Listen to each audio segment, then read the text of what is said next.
The LGBT community in Trinidad and Tobago organized its very first AIDS memorial in 1994, organized by Andre Froger and others.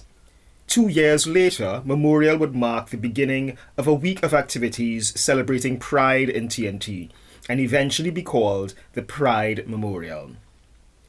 These and other events were held at Bohemia, or as it was called back then, the Godfrey Seeley Coliseum. Opened in 1988, it was the only LGBTQ safe space, at the time under the management of Cyrus Sylvester.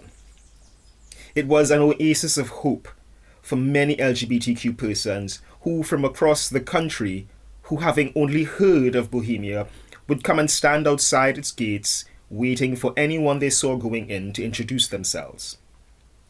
It served as an information center, and many LGBTQ activities happened there. Friends for Life held its weekly support group meeting there, hosted Pride events there, and at times it acted as a halfway house for young LGBT persons who needed somewhere to stay. It also hosted the Pride Memorial. Cyrus, a quiet but committed and empowered member of the community, in 1995 developed the TNT MSM Names Project and Photo Memorial Wall. The Names Project sought to catalogue every member of our community that would have succumbed to HIV complications, so that we as a community would never forget their names. At each memorial, the names and sobriquets of those passed would be read out by volunteers, and persons would offer the names of their friends if they were missing. It was important to have the sobriquets read out because homophobia and transphobia caused many persons to hide their identity. It was not uncommon to know someone for years, and as they passed on, not know their government name, or even have met any of their biological relatives.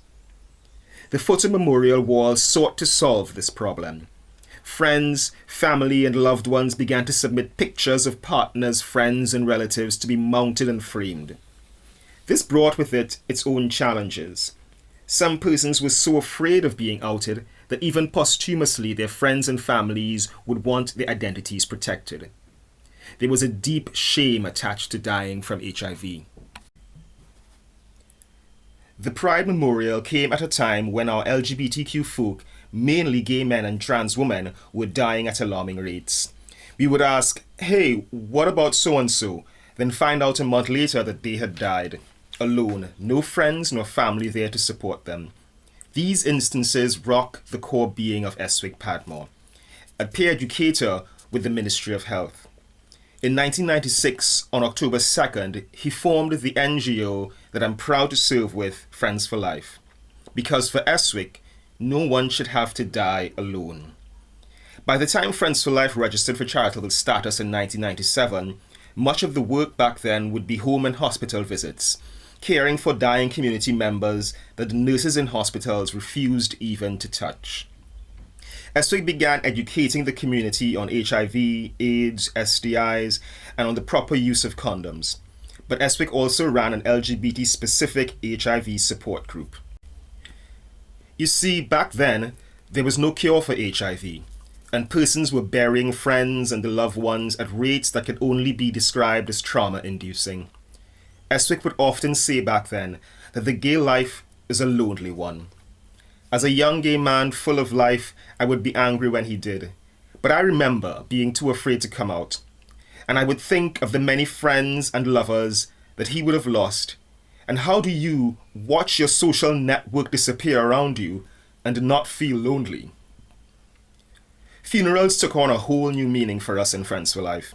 We would dress up in our queerest outfits and stand in solidarity with our fallen brothers and sisters. Because in the 90s, it was a big secret to be gay, and many families either scorned their dead relatives or did not even know they were gay, far less HIV positive. Many persons were joining the work of supporting the community and highlighting issues of HIV and AIDS. Dennis James, or more affably known as Denny, launched an LGBTQ-specific magazine entitled MSM No Political Agenda, a periodical newsletter for men who have sex with men, launched on the 30th of June 2002 at the Pride Memorial. Friends for Life held our weekly support group meetings at Bohemia, the community chat room experience. This had evolved from community consultations done by Godfrey Seeley, the renowned playwright who at the time conducted focus groups with gay men across the country. The chat room was a physical drop-in space that was safe, and we would head there every Wednesday for 6 o'clock in the evening to let our hair down, and for some of us, to put on our wigs. We have come so far since then, and life-saving medication is prolonging persons' lives longer than any of us imagined possible. Pride Memorial continues to celebrate the LGBTQ persons who would have transitioned into ancestorhood, primarily by HIV, but in recent times, our community has seen its fair share of murder. Not everyone who is on the photo memorial wall would have died from HIV. Some succumbed for other debilitating health reasons, but quite a number of them were murdered.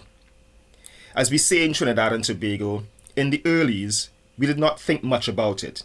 Their murders were deemed as lovers' quarrels gone bad, but on this dot of an island, I began to realize that I needed more than one hand to count the number of persons I personally knew who was killed. Persons I partied with, limed at their homes, someone I fell in love with. The police still said things like the victim was known to the perpetrator, as if to suggest that there was some kind of relationship between them and their murderer that made their death understandable. Gay men were meeting persons online, and when they got comfortable, invited these persons home, where they were stabbed multiple times and their throats slit.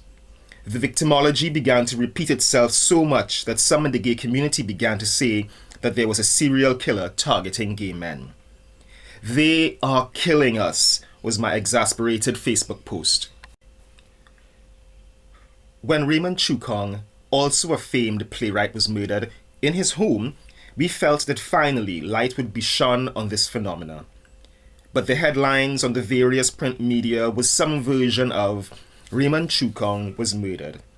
The article never mentioned his sexual orientation, and indeed, many in the theatre community dared not to mention it either. But we say their names. Why does it matter? Well, it matters to us. We say their names and venerate their faces each year at Memorial because we choose never to forget that in spite of losing so much, we dare to love so hard. When two people have shared as much as you and I have, when they've opened up their hearts, shared their dreams, thoughts, and fears, when two people know each other well enough to know if sadness is hiding behind a smile or happiness is glowing in the eyes, when they've shared so many laughs, and when each other's pain at times has triggered tears, when two people believe in one another and are always sincere to each other, when they've trusted one another with the truth that lies within, then you can be sure they're friends for life, just like you and me.